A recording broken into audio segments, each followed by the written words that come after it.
ముమ్మారు దానియేలట ఏం చేసేదట? ముమ్మారు పోయి ప్రార్థన చేసేదట. తన శత్రువులు కూడా, తనను చంపాలనుకుంటున్న శత్రువులు తన దగ్గరకు వచ్చినా కానీ తన ప్రార్థన ఆపాడా దైవజనమా? హల్లెలూయా, హల్లెలూయా.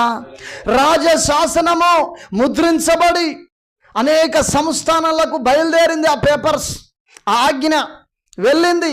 అయినా రాజు ఆజ్ఞకు భయపడలే, ప్రార్థనకు భయపడ్డాడు, దేవునికి భయపడ్డాడు. తను వెళ్ళిన ఆ యొక్క సమయము తనను పిలుస్తూ ఉన్నది. ప్రతిరోజు తెల్లవారుగానే గమనించండి, ఏదో నన్ను లేపుతా ఉంటుంది దేవుని ఆత్మ. హల్లెలూయా. ఏదో కాదు, పరిశుద్ధ ఆత్మ లేపుతా ఉంటాడు. బాగా చలి పెడుతుంది, ఆ తర్వాత లేస్తా, నిద్ర పట్టదు అసలే. హల్లెలూయా.